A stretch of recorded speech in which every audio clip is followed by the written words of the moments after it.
Welcome everyone to Already Cancelled. I am Peter, that is Tara. We talk about TV shows here. The year is 2022 and the name of the show is Babylon 5.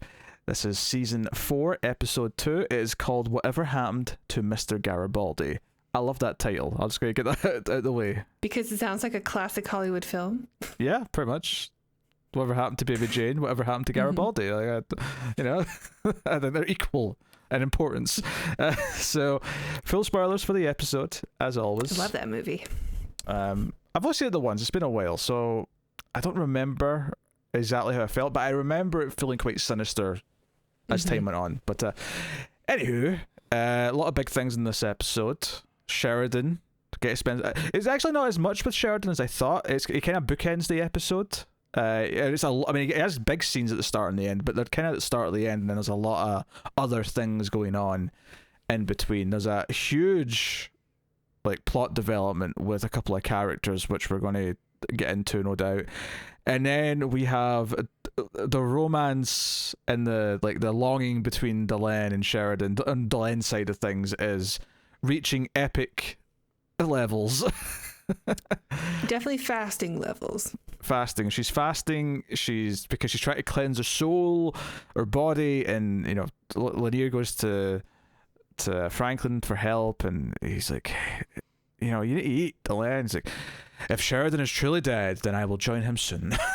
This is basically her reaction, and it's all a bit sad. But then he secures a video for basically one of his captain's logs. You know how in Star Trek they always record the captain's logs, but it never comes up again or is important. Babylon 5 has finally made use of one of these things. So sure enough, they're usually used when they get on board another ship and they're like, we're trying to figure out what happened here. True, but we never hear one from the main cast, right? Later on, when it becomes relevant. Well, there's a really good episode of Deep Space Nine that does it. Okay, I'll take your word for it. But in this is it's basically right around the time that they became independent from Earth, and Sheridan saying, "Oh, today was a crazy day. All this stuff happened."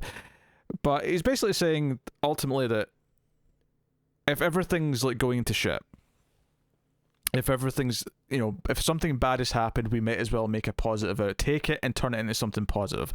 Which one is the advice that Delane needs to hear, because she's just sitting around moping, waiting for death, basically, because she can't live without Sheridan. She blames herself. She's saying, "Oh no, if I should have thought about the fact that maybe Anna was still alive. I should have told them that, and I should have loved them less and trusted them more." That was the line earlier on.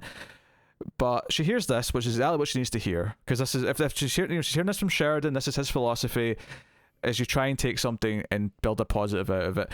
And then the other part of it, of course, is when he brings up, my grandfather used to always say this, and my grandfather used to always say, if you're falling off a mountain, you might as well try to fly, because what have you got to lose at that point? I don't know if I find that speech very motivating, because she uses it as a motivation later on, and I thought, well, that's kind of a shitty way to motivate somebody. Look, you're gonna die, but you might as well just try to fly. So are you with the cause? Yeah. If you take it as the metaphor, I think it is, rather than literally well, I mean, the metaphor is that you're going to die anyway, so why not pray for a miracle? No, not necessarily. It's not always, because the way Sheridan uses it in his speech is not that he's going to die anyway. It's because he's talking about Delane, he's talking about the romance, he's talking about this feeling of everything's changed, this world has collapsed, and it's not necessarily about dying. That's the literal meaning of it. Well, I mean, it is kind of what happens to Sheridan in the episode, though. Sure, yeah, it does tie into what Sheridan's kind of going through. I mean, he does take a leap of faith, and I assume gets caught by some sort of entity, so it will. And hovers, kind of like flying. Yes. He's basically he jumps to his death, and then a miracle happens, essentially. Yeah. But we're saving Sheridan for later, right? We're just talking about Delane stuff just now. And I don't think the metaphor of this is that it necessarily has to apply to you're dying, so you might as well try something silly. It's still, I mean, it kind of works here in this sense because she says to the others, look, I've called in the White Star Fleet. We might as well try and fly, right? We've got them. They've had this major disaster back in their capital. We might as well straighten out and try to. And on a purely romantic level, surely you're excited that she is going to take an army of ships on the possibility she might be able to save Sheridan, that he might be alive, and that she can save him. She might as well go for the Hail Mary. I mean, yeah. I hope they get together soon. Okay. Next episode. Maybe next episode. I mean, she's coming in hot, seemingly. But I thought the video message was kind of sweet. I don't know if I need her to quote it necessarily when she was giving her speech. I thought that was maybe just a touch on the nose for her to actually, like, I got that she was inspired by that speech. I didn't need her to, like, regurgitate part of it when she was doing her own speech. But I did kind of like the sentiment of, look, we can wait around until they've rebuilt their forces and strike back, or we can go now and actually maybe accomplish something, like have a blaze of glory, and we might succeed. There's a chance, it's a small chance, but we might actually achieve something here.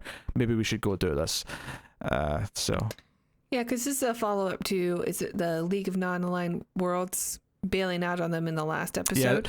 Yeah, they mentioned there's only a few of them that are left, but the ones that are left are still kind of like, yeah, we don't want to just wait around to die and for war to be prolonged. Like, we'd rather do something big now than sit around waiting for, invasion or whatever the shadows are going to, like, come up with next. So no, I think all that stuff is kind of nice. I mean, it's funny that we started on this because this is obviously the speech and what she hears from Sheridan is quite nice and sweet, and he says he's in love with her and all these things. So there's a lot of nice character beats in there. But this might arguably be the least interesting plot of the episode, just because everything else is so big and monumental in comparison. So I guess we get this one out of the way, because let's talk about G'Kar. And Marcus Cole. And Cole, yes.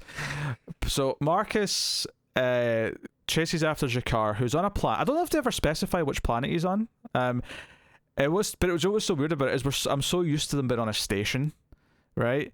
That, like, during not so much the first scene in the bar, but in the second scene when they're hiding, there was like thunder and lightning, and I was like, this is weird. This show doesn't have thunder and lightning. It doesn't do it. This is unnatural. But G'Kar, G'Kar's, I noticed that too. Looking for evidence on Garibaldi, and he's got a part of his ship, and someone salvaged it and sold parts of it off, and he's here to question the guy, but the guy doesn't want to talk, and the owner of the bar steps in, and a fight breaks out. Cole shows up to save to save G'Kar, and they have a bit of a fight, but the guy who runs the bar calls in some guards and is like, hey, I've got something for you if you're interested. So he's going to turn G'Kar in, because this is the thing. I think it's easy to kind of like not think about the idea that once G'Kar left Babylon 5, he is in serious danger, because like the Centauri have like a bounty on him effectively. And he's not protected by Babylon 5's anymore. Yeah, because he's not there. Babylon 5 something anymore. Yeah, he had sanctuary there, but he doesn't out here. Which is why Cole's concerned. Cole's like, hey, I'm here to help you. And I actually really like this scene where they're bonding a little bit, because one, G'Kar like reasserting the idea that he's here because Garibaldi's his friend, and that he's never had a friend before that wasn't a Narn. And then Cole kind of like, I kind of like Garibaldi too. I kind of like you, and I've never liked a Narn before. And well, he's never had a Narn friend before. I don't know if he's never not liked a Narn before. Well, that's what I meant. I was paraphrasing. But then he accuses G'Kar of having Pykel envy. Ugh, didn't like that line. What else was odd was that when G'Kar opens it up, and I think he like murders a cat or something. Like, there's cats on this station, because you hear a cat meow in pain. Well, it's meows. He probably just ran from the box. I didn't assume the cat died. They just have stray cats on Babylon 5. It's not Babylon 5. Oh, you're right. We literally just talked about it having thunder and lightning because they're on a planet. Or moon, perhaps. No, it'll be a planet. Moons wouldn't have thunder and lightning. Would they? Maybe they would. Well, a moon can have an atmosphere. Okay, yeah, okay. In this world, or in this universe. I'm just used to our moon, okay? Which doesn't really have that kind of thing going on. That's true. But yeah, you're right, It could be a moon. But, no, I like this moment actually because it's a nice little funny ending to the scene because he just sort of looks up and goes, I like it. And then it cuts away from there. But the whole thing's just kind of nice and sweet, which is a bit of a lull in for the gut punch because, you know, things are going to get pretty bad for Jakar over the course of this episode. And Cole wants to stick around and look out for him because they get a bit of a lead from the guy. Cole goes and questions him. But Jakar's like, no, you need to go back to Babylon 5, use the resources to find where this guy is. I'm going to go and search for where Garibaldi disappeared and maybe get some evidence there. But sure enough, these guards, as soon as Cole's left, like these guards come sneaking in. I actually, you know what, I wouldn't necessarily say that the action scenes in Babylon 5 are usually the standouts of the episodes. But I actually kind of like this slow motion kind of sequence of Jakar like trying to like fend them off with his blaster and like eventually getting hit. I don't know. It was hard to see Jakar get hit, like right in the chest. Did you feel it? Did it hurt? Did it upset you? It hurt. Yeah. Because he was doing so well, and you're like, oh, how's he going to get out of this? And you're like, oh crap. Because, he doesn't. I think you're hoping that he's going to be an action hero here and somehow get out of this, but ultimately, that's not what the show is, really. The show is betrayal. the show is willing to like put characters through the ringer, and what's so good about this plot line is that when we cut to Londo and he's been woken up and told to go and see the Emperor, and there's a whole song and dance about him taking a few minutes because he decides to get dressed, and you know the Emperor's ultimately says, oh, I like you for thinking about, you know, disrespecting me instead of getting here as quickly as possible. Well, he's like, so you were late, is there a reason why I shouldn't have you killed for that? Yeah, but Londo impresses him with his answer. Londo has to make his peace by just, you know, sucking up to him. So yeah, but he's like, oh, I've got a gift for you, and as soon as he says it, you're like, oh, I know what the gift is. Yeah. Like it just clicks into place. You know what it is. You know it's Jakar, and he comes, and this scene is fascinating to watch because of Londo's reaction. Like Londo being in shock. Thank you. Faking happiness when it's something that maybe once upon a time we might have thought he would be happy to see this. And yeah, but he says even then he wouldn't have really thought that he would want this to happen, because he says he describes like what happens to prisoners there. Well, he describes what happens to prisoners under this emperor. I don't know, like maybe under previous rulers, or if he was the ruler himself, like he would like to see him brought in on chains because, you know, he would do what he would see as just to him. But right. Like, what this emperor does is like, no, he prolongs things. It's torture. Yeah, he doesn't want him to be tortured. Like maybe he would have wanted him to be dead, but not tortured. Yeah, like that's a line or something for him. I think just the reaction on his face and the bewilderment, and then having to, you know, it's the emperor has to like prompt him like, well, Londo, nothing to say. He's like, oh yeah, yes, thank you.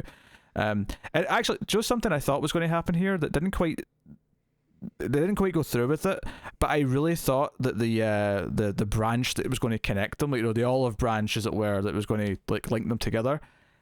When Jakar said, if by any chance if you see Mr. Garibaldi, I really thought Londo was going to ask about that when he got a chance to talk to him, and like, why, you know, what's wrong with Garibaldi? Because Londo liked Garibaldi, and I like the idea that Garibaldi would be this like mutual link between them to break some ground. I don't know, like I like that idea. Well, he did like Garibaldi, but Garibaldi basically disowned him as a friend in season 2. So, or season 2 or 3. Yeah, but with good reason as well. Like, you know, Londo was going right, but there was like a whole episode about Londo just trying to hold on to his friendship because he didn't want that to go too. That was like the last thing, and Garibaldi said, no, like, we're not friends anymore. Like, you don't deserve to have friends. Yeah. I don't think we're thinking the same episode, because the episode I'm thinking of ended with him sitting with him and sort of agreeing to kind of forget about it and be there for him. No. I thought that they, like, cut ties. And then that's when Garibaldi started becoming closer to Jakar. I mean, after that, maybe, but there was definitely an episode where he was trying to hold on to the friendship, and at the end of the episode, Garibaldi did kind of give in and sit with him and sort of accept that despite everything, like, it was okay to like sit and be friends for a few hours. There was kind of like a bittersweet ending to that episode. It was a very prominent scene. That might have been before the last one then. But I remember that scene because it was very prominent and like bittersweet the way it ended. So that one's always stuck out in my mind. But yeah, there's a scene afterwards where Londo comes to speak to Jakar. And we know about the future. We know that Jakar is going to kind of be there and working with Londo in some capacity based on the future scenes. So it's hard not to look at this and go, this is the start of that relationship in some way. You know, this clearly is what's going to ultimately lead to that path. And plus, it seems like he's going to have a future of torture for a while, and we know he loses an eye at one point. Yeah, is that through this torture? Or is that unrelated? Is that later? Is that just more turmoil, perhaps? Maybe they'll pull a Nick Fury on us. One of those cats escaped. I hope it's not something stupid like that. But it did start a beef with a cat this episode, I suppose, so maybe it wouldn't be as silly. So Londo comes in, and it does describe what's going to happen to him, but it makes it very clear that because Jakar doesn't say anything the whole scene until he says he asks the question, does this please you? You know, after Londo's described the torture and all the awful things that's going to happen to him, does this please you? And Londo doesn't even hesitate. He just says, no, it doesn't. And maybe once upon a time, and then he goes, nah, not even then. Like even if, yeah, like you say, if you wanted him dead, yes, sure. And even at the start of the scene, he says, you know, Jakar, if you just wanted to be killed, like, you could have just asked me. I would have seen to it quickly. But then he says, there's a monster on the throne. This emperor needs to be taken out. And you might actually be the tool that I've been waiting for, the means to which to achieve this. So when the time comes, and it might take some time, I have to watch you be tortured, you have to endure it. But when the time comes and I make my move, like, you'll help me. And Jakar says, well, you never asked what the price was for my cooperation. And he's like, you're not really in a position to negotiate here. He's like, well, neither are you. Like, you know, if I don't help you, then, you know, it may not work and you might get found out and blah, blah, blah. And all he asks is that you take Centauri forces away from Narn. Like, you set Narn free. Narn is free to do as it pleases. I'll do this for my people. In the same way, and what's so beautiful about this is that for us as the audience is that we know in the future one day Londo is going to ask Sheridan to save the people of Centauri. So one day he's going to have to ask someone else for this kind of help. And that's kind of the nice poetic sort of nature of this, is that both of these people, for all their faults and for as much as they hate each other, there is kind of a core like dedication to their own people that actually lines up with each other, which is kind of nice. It's kind of beautiful in a way. And he says yes, which we know he'll become emperor one day. So he'll have to follow through. Yeah. And he says, if he's, you know, of his word. Which we suspect he is. That was the exact phrase he used. You have my word, and I actually believe him. Like, I have no reason to think that he's going to, you know, go back on that in any way. Especially, and I think it's because especially we know that Jakar's still willing to work with him in the future. You have to assume that he's going to do as he promised, and that earns some modicum of respect, even for everything he's already done, for all the, because he has, you know, he's been involved in so much shit against everyone. But at the very least, Jakar might not just instantly kill him anymore until the day comes where he's supposed to. Right. So, wonderful scene. This was like, see if you actually look at the runtime, because I watched the episode twice, and the second time I noticed like this scene was like a solid 5 minutes, which out of a 3-minute episode is a long scene to have one. Well, they know who their star characters are in the show, so they wanted to have them the big meetup, you know, last. Especially since they've not seen each other in a while, because they've been so separate. I mean, this season's only been 2 episodes, but even before Londo came to Centauri Prime, since the war started, basically. Yeah. Because they used to interact. Had that one on the elevator, but that's about it. They used to interact like every episode, at least every episode they were in, they'd interact constantly in season 1 and 2.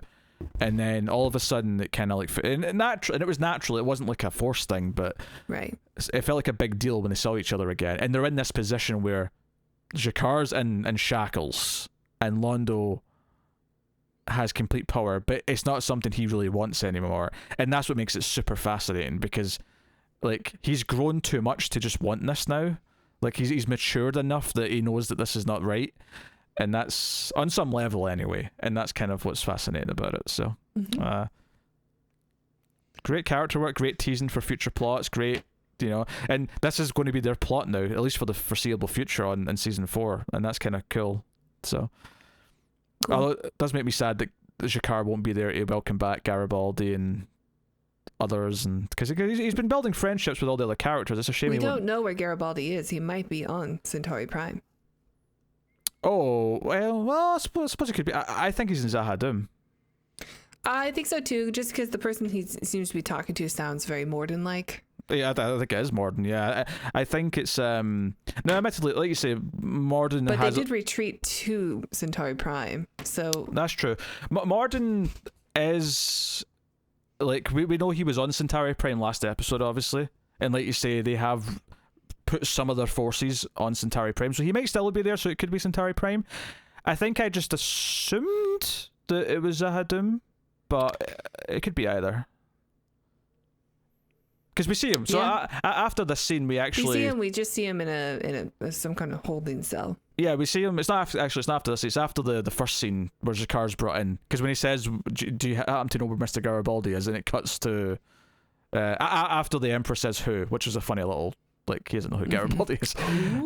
But it cuts to Garibaldi, and it's filmed in this way where it repeats some of his lines. Like it sort of does this sort of like haphazard editing where he says sort of like, where am I, who are you, and it sort of repeats a little bit. And yeah, I guess 9 days in solitary confinement can make him go crazy. Oh yeah, he's like wrecking the chair, and Morden's having to gas him to like get him to calm down. Yeah, so we know he's alive. I mean, that's what this confirms. Yep, and we see somebody walk into the chamber. They look humanoid. Maybe they're just wearing a gas mask because they pumped the thing full of gas, or maybe it's some sort of alien that we can't see because their whole head's covered up. I mean, Morden was wearing like a robe with a hood last time we saw him, so it could just be him in a gas mask. It could be, but like, we see gas masks on this show before, and they have like a clear plating and then thing, so we could still see who the people are. Oh sure. But this one's purposely covering up not just the face, but like everything. I would say, and maybe it is Morden because they didn't want to do the makeup for it. That's possible. I would also say that like clearly all these types of gas masks will exist. It's just that the standard like EarthGov gas masks that we see in Babylon 5 are all the exact same, and that's why they all look like that. But I would buy the other like random like more like budget gas masks would just be like old school looking things, steampunk and stuff. Yeah, it just seems like it's a lot of work to cover up the whole head. Especially if they are on Centauri Prime, you think they would have a slot for like the mohawk, the sideways mohawk. Oh, that's true. Yeah, I don't know what's the Centauri wear for gas masks, but they must have like special design ones that don't go over their head. They just sort of go around. They probably just go around the face. Yeah. Maybe they hook on to the hair. Little hooks that hold it up. I was actually looking up because I thought the Centauri guards that are investigating and find G'Kar looked very like Roman design. Like they look like they came off the set of like a Roman film. And I typed in Roman Centurion, and I actually saw that the armor and like the helmets that they wear had that sideways mohawk going on, which Centurion, Centauri, I guess it checks out. Yeah, clearly that's the inspiration that I didn't get till now, because it makes sense because a lot of the elements of this show were inspired by history and other fiction, so that's not a shock. Sure, yeah. And even if you think about the Centauri like empire, like it feels very Roman Empire in a lot of ways. Well, this emperor is clearly inspired by Caligula also. So yeah, we're looking forward to Londo assassinating Caligula. Then that's the plot of the season. Him, Veer, and G'Kar, a worthy team. Yeah. So, no, I mean it's hard not to love this plot though, right? Like this like meeting between these characters and just how just how much it feels built up from the start of the show to have them in this position, and the idea that he's making some kind of an alliance with them now. It is a very good plot, but I have to say I'm more interested in what Sheridan and who Sheridan is talking to. Okay. I mean, he just seems to be like some sort of energy being that has some kind of similar energy type as what the Vorlon used to transfer their Katras. Well, I think it's important to establish exactly what we're seeing here in the episode, in the context of this. We get quick flashes of what you're describing, but what we actually see is Sheridan with this figure who showed up at the end of the last episode, who, as of now, does not have a name. He does. Well, he calls himself Lorien. Well, no, that's not what he does. He doesn't call himself that. He gives that. He said, "I could tell you my name is Lorien." Yeah, he gives it as an example of a name. He doesn't say that's what his name is. I think that's. I mean, don't get me wrong. The second time I watched it, I had subtitles on, and it did say like Lorien, colon what he was saying. But I think that's just well, we might as well use that because that's what you said now. But to me, the way he said it didn't feel like he's saying that's what his name is. It felt like he was just saying, I could tell you my name's Fred, but what good would that do? That's what it sounded like to me. Instead, they give him a Lord of the Rings reference.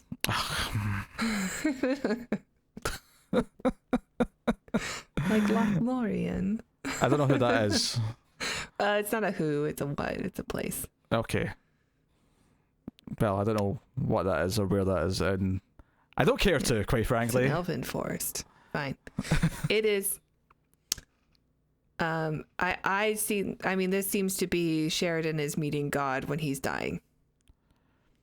Kinda. I mean, I wouldn't take it literally as God. I mean, yeah, you can read it like that. I mean, I mean, there's been so much biblical imagery in this show, especially last season. I don't know why you're refusing to see this as biblical. Because I'm not interested in biblical. That's the beauty of this. I don't think you have to read it that way at all. This plays out. He gets quite philosophical at a couple of points. He talks about the creation of the universe, and did it start with a word or a thought? You can't form a thought without words and a word without thought. But I'm like, nah, I mean, animals can think, and they don't have words, so the thought came first. just to spout that and just to get rid of that. When it comes to me, words come first because I never think about what I'm going to say, which I think comes through pretty clear on this show. I think that's your superpower, quite frankly. So you have that. You have him accusing Sheridan of being dead. And he goes on about how he's stuck between tick and talk, and ultimately becomes clear that he seems to have been caught whilst he's falling, and this is all in his head, right? Because he says like you've not eaten or whatever in 7 days, and it becomes clear the more he talks that this is a conversation that's happening not in the real world. This is all either what do you want to call it, in his head or something else, whatever. And there's something very Twilight Zone-y about it too, because he keeps he's trying to find an escape, and there is no way to escape. They just go around in circles, almost like he's trapped in his mind or someone else's mind. And he's poking, this character, he's poking around, and he asks, do you know there's a Vorlon inside you, or at least part of one? And he talks about how he said that this would happen, but the others wouldn't listen. It's always like a shame to see your children like fighting like this. And he says children, and he goes, well, metaphorically speaking, younger races, like younger siblings, that kind of thing. And he's like, oh, so you're one of the first ones? And he goes, no, I'm not one of the first ones. I am the first one. Which I am the first one. Which to me kind of sounds like I am from the first race, if not maybe even the first being, but which I was skeptical when we saw him as this humanoid figure that kind of looks like an amalgam of a lot of the species we've seen in the show, but it's not really him. Now that we know that's not his real form, his real form is this just energy being. Okay. I can see that. Oh, that said, though, this could be like old Ironheart back in season 1, where he started off like this and then he ascended to light being with tentacles. Right. It seems odd that there would be something flesh that would be the first one. Yeah, and he talks about existing before like the molecules that make up Earth and like the human race and all that even like came together and formed. The reason why I'm not buying into the literal God element of it is that he's not really talking about making it or or that he's responsible for it in any way. I mean, he refers to them as his children, though. It's his children, younger siblings, but like the children line, I thought was pretty godlike. Like he has some sort of influence over their creation. I think, but the other part of it though is he talks about that line where he says, "I tried to tell the others this would happen, but they wouldn't believe me." And it sounds like he's talking about the other ancient races that left. So it sounds like more, it's more like he was one, even if he was first or his race was first, it does kind of sound like he was one of a group, ultimately. And here we're talking about like the shadows and what they're doing, and interacting with all these other races and the trouble they're causing is something that he's not happy to see. It's funny because last episode I was convinced, I was like, oh, he's like the head of the shadows, he's the villain, he's the main bad guy. And what's funny is I never really trusted him throughout most of this episode, but I'd say that most of the time he felt more like he was just completely neutral rather than evil. Like he just like, I'm not going to take a side here, I'm just like completely lawful, neutral and nothing else. Right, and I mean, I hate to stick with the God thing, but like his children fighting could be, angels versus the demons who are just fallen angels. I mean, we saw Kosh take the form of an angel, and I know it looks like whatever we want it to look like, and I am still, like, this is still a sci-fi show. I'm not saying that this show is God. It is more like aliens would seem godly to us because they'd be so advanced kind of a thing. It's more like theology is based on the aliens that exist already. Right, yes. But still very much, it seems very biblical in all of this imagery and his children being angels at war with each other. Yeah, but the more you talk about biblical, the more it sounds like fantasy and the less I'm interested. So that's why that's not the avenue that I like think about any of this stuff in. Okay. But it's not the only avenue though. I think like it's fine to look at it that way, but I don't think that's the only way to look at it. That like to me, thinking of it as just literal parents and ancestors, rather than biblical figures, is easier to comprehend. It's like writers who talk about Superman being tough to write. It's like his Kryptonian cousins coming to visit and causing a ruckus. Despite the fact that it's got all the superpowers, it's still just a story about your awkward cousins coming to visit and making your life miserable. The core of it's still there. So so anyway, he talks about being stuck between tick and talk, and he has to give in and accept that he's dying. And he was told that if he comes to Zahad-Dum, he will die. And he even critiques Kosh. He says, he's clinging to life too. By being you, he's also clinging to life and refusing to die. I know, and he had that great episode where he seemed to accept death, but now we're like, no, just kidding. He's still sort of alive in you. Okay, it's more of this is more of a spiritual thing almost. Right. Because there's still part of him is still around. It's almost like that thing people say where, when someone dies, they're still in your heart. This is making it literal. Where part of them still literally in So Sheridan. If Jesus Sheridan does die and then gets resurrected, do you think Kosh is gone? Did you just call him Jesus Sheridan? I did. I'm not on board with this terminology. Thank you very much. No, so here's the end of the episode. I think we have to describe what happens before we can analyze it. So he says he has to pick between tick and talk, and it sounds really sort of like dire, like you have to certainly choose death. But then he says that I can't give life, I can't create life after death, but I can breathe on the embers of life, and it might work. And he also. But you have to have some sort of spark for life, some sort of something that's holding you here, something worthy of you basically sticking around. Well, the specific line he says is, "It's easy to have something to die for, but do you have something to live for?" And we get kind of this montage, and it's like he's going blind; he can't see anything anymore. And he's like thinking, and we see like a quick little run of flashbacks of him jumping in and all that. And what's really noticeable is that this character says to him that I caught you once, I can catch you again. One of the little flashbacks we get is Delane saying to him, right, it was back last season when he was going to sleep on the weird Minbari bed, and she says, I will watch you, and if you fall, I will catch you. I noticed. It was very Right. sweet. And it's like, it's just obviously linking it. And I'm not suggesting this character is in some way Delane, because it's not. But it's this idea that for him, the character who was going to catch him was always going to be Delane. And that That's what he's thinking about when he dies. not literally here in this case, but the idea being that she is going to catch him in the sense that wanting to live for her is what's ultimately going to give the enough spark of life and give him the hope that whatever is about to happen that this being's about to do to try and save him is going to work. And or to mix it into the lines in the episode, he's falling down a cliff, he might as well try to fly. And as he said in the message to Delane makes him feel like he can fly. And this right here might be him, not literally, but he might be about to fly. And by meaning somehow survive this, somehow be okay.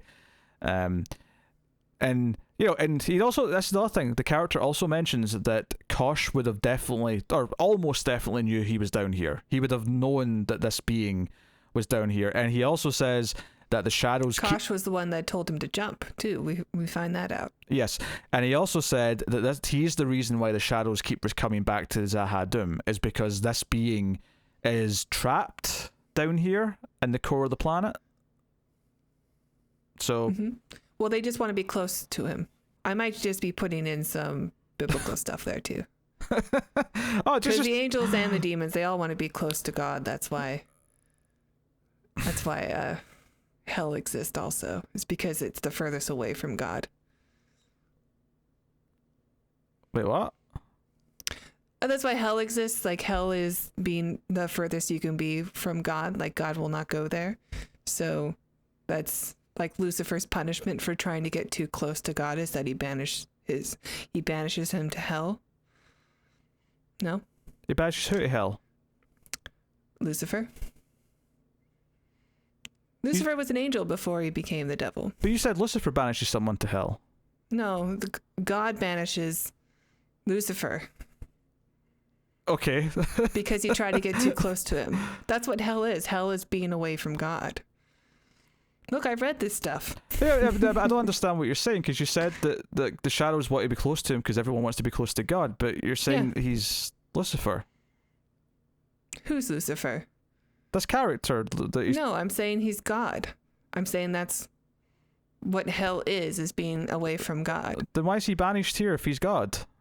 In this context. He's not banished. I didn't say he was banished. I'm just saying the shadows want to be as close to him as they can. Okay. I didn't follow that. I'm not going to lie. I didn't follow that. All right. I'm unclear, but that's okay. A lot of my biblical stuff comes from Milton, which isn't actually canon, but it's pretty much accepted. I mean, I'm fascinated because this character is obviously very new. I expect there's going to be some more exploration of who this is and what exactly he represents or means as time goes on. Not that I think it's going to be answered immediately. I feel like when we get out of this predicament and Sheridan is somehow saved, and I'm sure the reunion with Delane is going to be big and heartfelt and bombastic and all the rest of it, I feel like we're not going to have many answers then. He's going to come off as quite mysterious still, but this is probably not the last time we're going to hear or see of him. At the very least, like, he will be discussed at some point in detail, because it feels like this is like an extra layer to the show's mythology, is having this character. I mean, obviously he's an ancient one. We've talked about these ancient races before. He's the earliest of them, all that stuff. But yeah, I mean, don't get me wrong. Like, this idea that even if it's not literal, the idea that Sheridan has died and is being resurrected is very Jesus-like. Don't get me wrong. As much as I'm not a big fan of like comparing everything to biblical stories, like even if it's like clearly taken from there. Like I'm not going to get that because I don't know those stories. Okay. So. Yeah, like, I don't know, you say they're angels and demons and I just lose interest. Like, I don't like, you're making the story more boring to me by describing them that way.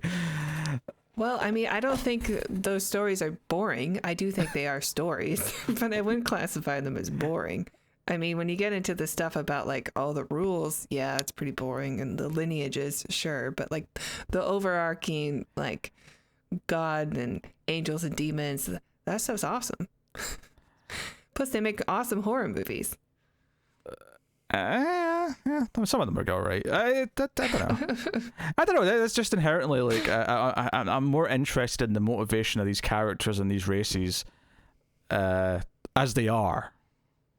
Mm-hmm. Right. It's kind of the same, you know, when they were doing stuff that was like tying back into King Arthur. Like I didn't really care about comparing it to King Arthur. Like I was more interested in like what are characters that we've built up over the course of the story, and what we're saying about humanity, and what we're saying about conflict, and indeed hope in this case, and all the rest of it. Like all these themes, like I'm really interested in. But I'd rather explore it kind of on the show's own terms, and I'm sure like there's probably someone's probably written a book about this show just entirely from the angle of like how it like can be tied back to theology. I'm not saying that because there's religious themes in this episode or in this show that the show is religious. I'm just like, they're clearly turning the religion into a science fiction, which makes, you know, a lot more sense in my mind than versus like an actual God. But like I enjoy that. Like I enjoy finding the religious themes in it, and the, you know, the big epic stories of good versus evil. I think it's okay to have that kind of influence, and it'll still be good. Just because I'm atheist doesn't mean like I reject it. I reject all forms of biblical analogy. It's not that I reject all forms. It's just that I want to like talk about some of these things without bringing that that being the only lens to view it through. I guess is what I'm saying. Like I don't want to just be. I had to study. You know, I studied the Old Testament in college because it was just a required course to take some sort of biblical class, and then I took literature and stuff where we read a lot of Milton, which takes a lot from, you know, kind of adds to the mythology of it all, and I think makes it much better. So like I guess I have some history in like studying this sort of stuff, plus, you know, movies, and I like I do like watching terrible Christian movies sometimes. I mean, I know you do too. You watched that Kirk Cameron film. That was not by choice. Don't even start me. That was not by choice. Yeah, anyway. Just, well, like your analysis can be without it, but my analysis is going to include it. Just like I'm going to include all the Lord of the Rings references that are clearly there and clearly influence, clearly JMS is influenced by. Because that's my expertise. I thought all of this stuff was intriguing. It was kind of ambiguous. It was kind of ominous in a lot of places, but it ended on this really hopeful note. This really kind of like, you know, if you believe in something, and you could call it a miracle, I suppose, if you want, and maybe that's not a bad thing to call it, but I guess that's what they're going back to the, you know, if you're falling off a cliff, you might as well let it fly. Because, I mean, you might be the first person in human history who just takes off and just starts floating, and hey, fancy that. But this is more about believing in a miracle that you can actually accomplish, right? And the idea that, yeah, Delane believing she can go in and maybe accomplish something, and she's going to be there at the right time to possibly save Sheridan without even knowing for sure that Sheridan is somehow down there. You know, it's, yeah. So I'm super excited to see where this stuff plays out and where it goes. So me too. That's good. Yeah. But there you go. That's episode 2. Yeah, I think that's everything. Babylon 5. Let us know what you thought of this one in the comments below. You can like, subscribe, ding the bell for notifications. All that stuff helps us out a lot. So please hit the buttons. Tara, why don't you tell them about Patreon? Yes, if you enjoy our reviews, please check out our Patreon page. It's patreon.com/MildfuzzTV. And if you donate as little as $1 per month, you will get access to bonus episodes for the shows we do. And if you donate $5 per month, you'll get access to these Babylon 5 reviews 6 days early. So you can be the first to comment about how I'm right about everything and Peter's wrong. Thank you. That was an interesting sell. But yes, thank you once again for watching or listening. We always appreciate it. Keep watching Babylon 5. Just don't give away the home world.